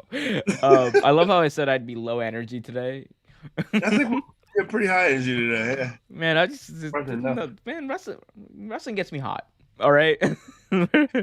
Anyway, let's talk about this, guys. This was interesting. So, Lio Rush, yes, Lio Rush of AEW says he wants to be AEW's first ever African-American world champion. Speaking with Forbes, Rush talked about the importance of representation in wrestling, and in doing so, he revealed that it's his dream to be the first AEW world champion of color. He said, quote, I've had some ups and downs in my career. I've shown time and time again that I'm not someone who's going to just lay down and give up on my passion and my dreams. I think that's a good role model just in life. Wrestling aside, to see someone like myself move the way that I have in life and inspire the people who look like me is a beautiful thing. I want to be that. I want to be that for everybody, and I think I can be that. I think I have the mic skills. I think I have the in-ring capability. I think I'm a pretty personable and likable person. I think I'm real. I think I'm honest. This is a glass panel right here. I don't hold anything back, and I think that's what a champion is, and I want to be the first African-American world champion in AEW. Some very strong words, yeah, man. Awesome. and hey, that was a truth bomb right there by Lio Rush. All right, so let's talk about it. What do you think about these comments? And could he end up being the first ever African American AEW world champion? I mean, let's be honest. There are some great African Americans in AEW. I think Lio Rush is quite possibly one of the most talented. I would love to see him go for a run and as AEW champion. Like I mean, Lio Rush is a great talent. I mean, he gets a lot of flack. He doesn't get the recognition he deserves, I think. But Lio Rush in his time in the Indies, and if you have not seen a lot of his runs in like MCW and like a lot of places like that, please check him out. He is great. He's a very talented guy. He's from DC. Check him out. He's very good. Yeah, I mean, that would be great to see Lio Rush as a champion, even as a TNT champion or something like that. But honestly, I think if you give him the right push, and Lio Rush is one of those guys that doesn't need a whole lot of push. I mean, because like thanks to his work in the Indies and his work over in New Japan and things like that, he has a fan following, and people who know Lio Rush. They're gonna want him to see him over. So I think that would be a great idea. And I don't disagree with anything he said. You remember when we were talking about Montez Ford earlier, and we said, Montez Ford has, the raw ability to be a main eventer, in some time. Lio Rush has all of that raw ability put together with impeccable promo ability, with an even better in-ring style, even better in-ring understanding of in-ring psychology at a very young age. The dude's only like 26 years old. Right. And I think he is honestly a finished product. I think Lio Rush is a finished product who maybe can he get a little better of course he can get a little better when he wrestles people like Kenny Omega and all these people on a weekly basis. Yes, he's going to get even better. But I think what we've seen from Lio Rush is just it's just waiting to pull that trigger. It is just like it's all there put together. We are just waiting for everything to go off. And I love the fact that they're not just jumping right into it. That's a propensity we've seen in wrestling. You just jump right in things unexpectedly. It is a build. And I think Lio Rush is going to have the ability to show people, prove all the people that said he can't do it after he got cut from WWE, all that stuff. He's going to go out there and show people what he's really made of when he's, out there with Top Flight. And absolutely. Who knows, man? I can't wait to see that. I think that's going to be fun to watch. Yeah. Absolutely, and who knows? We could see a potential run where Lio Rush is the world champion, Top Flight are the tag team champions, and they're just like the dominant faction in AEW.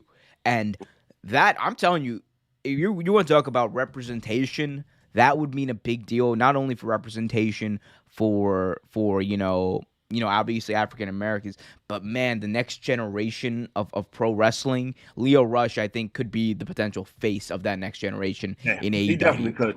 He definitely he's could. like I can't overstate. He has it all, and he's well rounded. Tony Khan obviously likes him, and he has a really good relationship with Tony Khan because remember Lio Rush last year, he was a joker. He retired for a little bit. Tony Khan's the one who was like, hey, no, like, and it was like in a nice. It was like, hey, it's okay. You take your time. You come over whenever you're ready. And I think he really appreciated that. And now we're seeing him back cutting these amazing vignettes backstage. And, I'm just waiting to see him wrestle. I'm just waiting to see him wrestle in the ring so that I can be proven right and I can enjoy this ride with him. And I genuinely hope he becomes the first ever African-American world champion in AEW. I genuinely hope because it would just be perfect on so many levels. I talked about, the representation not only of race, but also like of this young new era.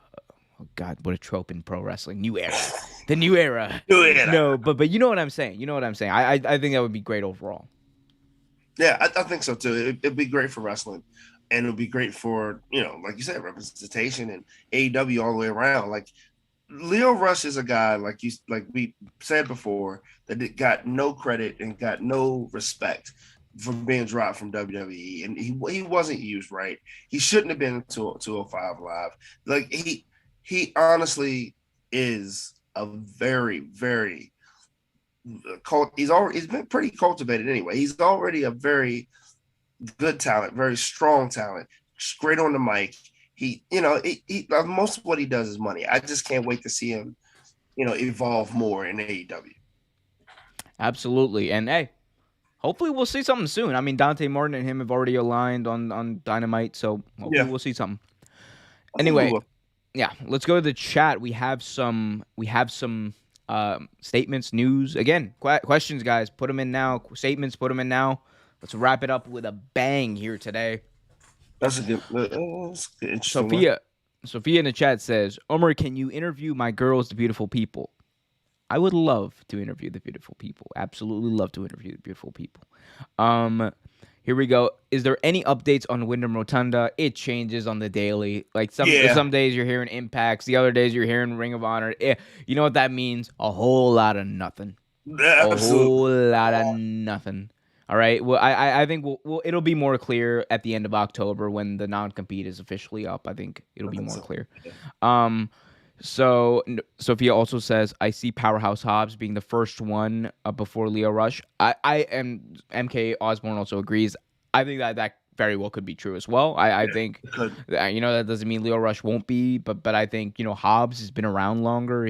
Tony Khan. I think he's pushed him. He's invested a lot with him.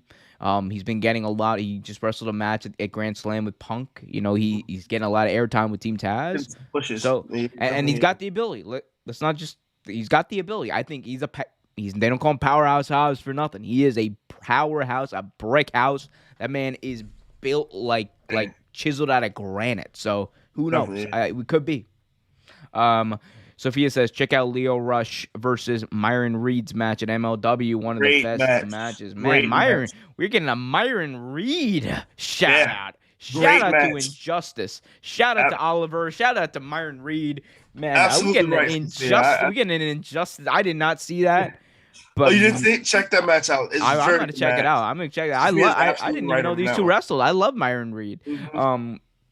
And Khan should bring in Myron Reed to challenge Lio Rush for the TNT title. That could be interesting down the line. That could be interesting. I'm not sure what MLW and AEW's relationship is, but MLW's getting on TV. I'm sure they would want to work with them.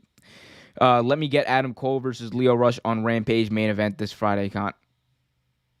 Good one. Ooh, that would be a good one. Totally.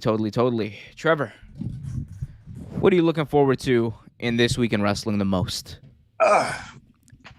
You can even talk. You can even talk about name redacted if you want. Just redact that name. I don't care about name redacted, to be honest with you. Thursday afternoon wrestling special, baby. It's gonna be like, dude. It's gonna be like 1 p.m. on the West Coast when Roman Reigns and Brock Lesnar take the ring. You're like, what the hell? It's I don't really care about that.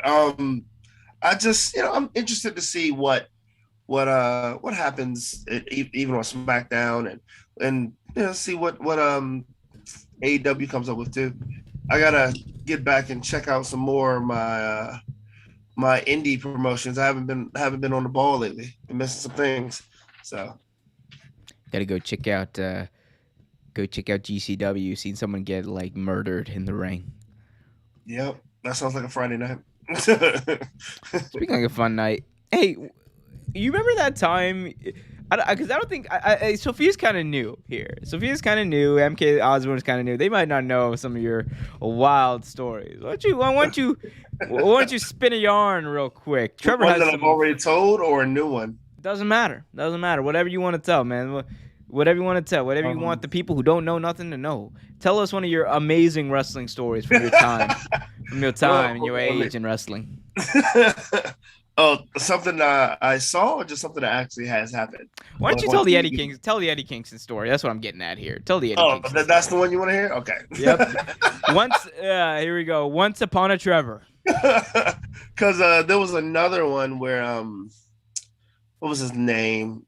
I can't think of the guy's name. When I remember that one, I'll tell you that one too. But for a later day. Yeah. The Kingston story was funny. All right, so we went to it was RH. Yeah, it was RH. I was confused if it was RH or Chikara, but it was RH. And it was Eddie Kingston in a tag team with someone. This is when Eddie Kingston was like 3 times the size he is now. And they were wrestling, and everyone. And honestly, it was a shit match. Honestly, it wasn't a great match. Like, you hear me? Yeah. Okay. Eddie didn't perform the greatest that night, and so of course, me being the heckler I am, I kind of heckled him a little bit, and I think I called him like a fatter version of Fat Joe. I believe that was the comment I said, which was insulting because, well, Fat Joe was fat. You said this to the face of Eddie Kingston in the event. So where I was sitting, so this is the ring, and I was sitting like the second row, and a whole bedlam broke out. It was people were throwing chairs in the ring because it was a hardcore match, whatever. And so I said this to Eddie and his buddy, and so Eddie heard me, of course, and Eddie goes, "What'd you say?" It starts saying what you said, and of course I'm an ass. I repeated it. My buddy who was with me, Chris, he grabbed me because, like, well, first off, and I'm like, "Thank you, Chris. Thank you for giving me that much credit. This man can floss with me at this time." Like I was like in my early to mid 20s. I was like 100, like 70 pounds soaking wet, and like he would have broken me in half and sold me as a jigsaw puzzle. Like he really would have. And so I was like, "Okay, Chris, grab me back. That looks better that way." And Eddie's talking all this trash and like coming closer to the guardrail, and I reach for a chair like this is actually real wrestling. Like, and then so my buddy Chris, who's not really the confrontational guy, he's trying to kind of simmer the situation down. I'm the mouth. I talk shit. I'm saying "fuck you," that's why you're fat, and all this other shit, and just pissing him off even more.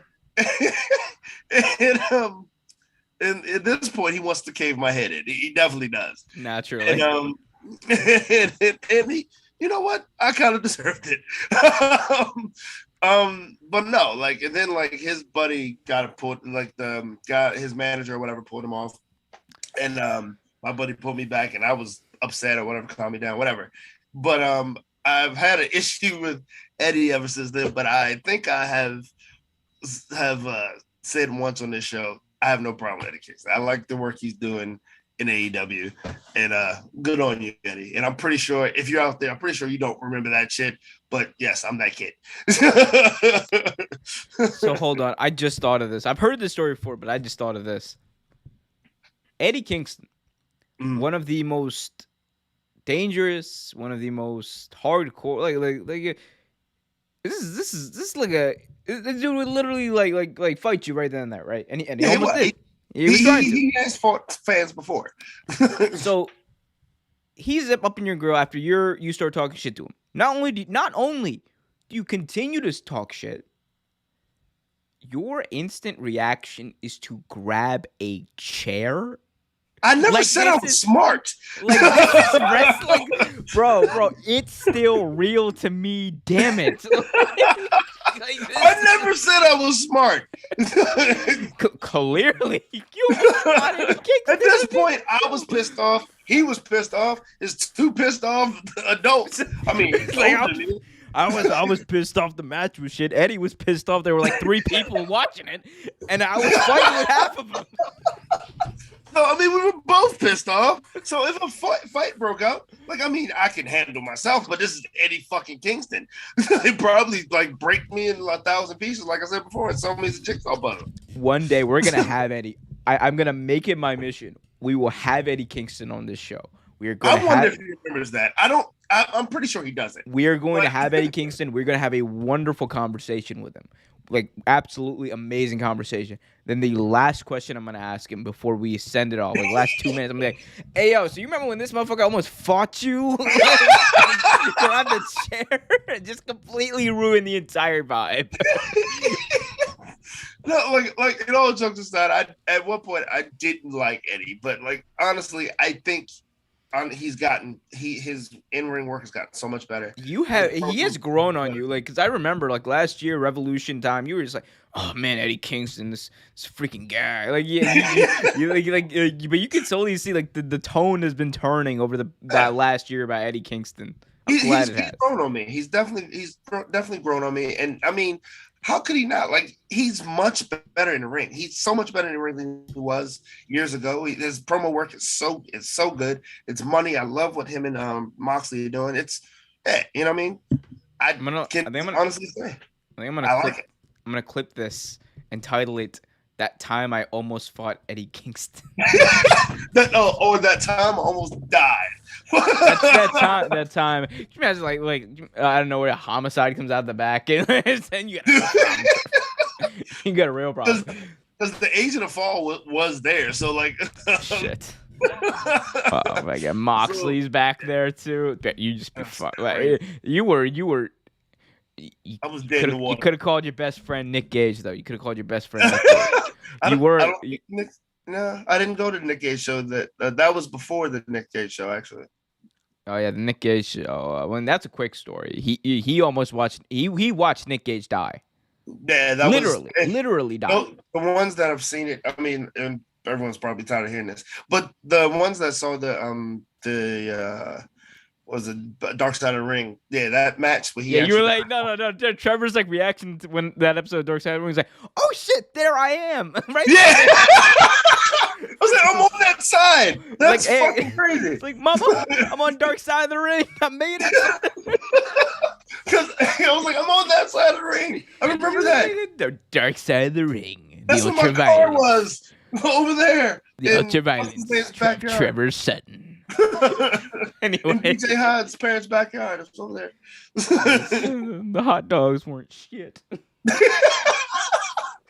Dude, it amazes me that his parents have that much fucking land. Dude, it's ridiculous. I'm not gonna say that. Anyway. Anyway, I think we've exhausted this. Sophia is sending laughing emojis. I'm sure she's enjoyed this show. I've enjoyed it. It's made me forget about the fact that I am, in fact, still under the weather. Mazel tov, everybody. Anyway, guys, ladies, gentlemen, everyone, thank you so much for joining us here on Real Take Wrestle Talk. You can find Trevor on Twitter at Trevortainment, at TreverTainment, at Trevortainment. You can find me on Twitter at OmerQ Show, OMERQ Show. You can find us, all the info about Real Take Sports at Real Take Sports on Twitter, at Real Take Sports Talk on Facebook and Instagram. Just go to the Twitter. It's the easiest way. It's where I post the most often. Also, again, hit that like button if you haven't already. Subscribe, hit that notification bell so you get notified whenever new videos are released. Keep the conversation going on Twitter and everywhere else. And if you're feeling generous, you want to buy me a cookie, patreon.com/Real Take Sports. Thank you, everyone, so much. Sophia is going to round us out. Are we watching Chucky series tonight? What is Chucky series? Oh, it's a series, Child's Play, the Chucky. It's a series based on that movie, and it's actually not bad. I watched it. I thought we'd cancel John Gruden. I think John canceled himself. No, bro. That's just. But yes, Sophia, I'm watching it. Cancel culture strikes again. Like he's fucking barking.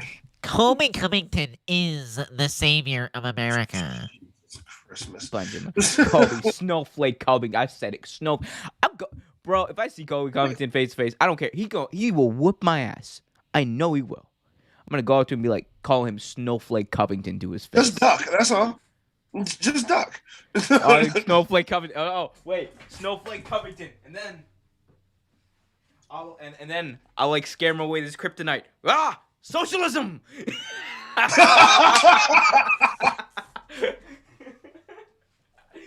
God, I hate you. So does half the people that follow this channel now. Anyway, guys, if you haven't already, hit that like button, subscribe, hit that notification bell, follow us on Twitter, all that jazz that I've already done. But Trevor, parting thoughts. This is a lot of fun. Let's do it again next week. Perhaps too much fun. We'll see if we make it to next week. Until then, keep it real.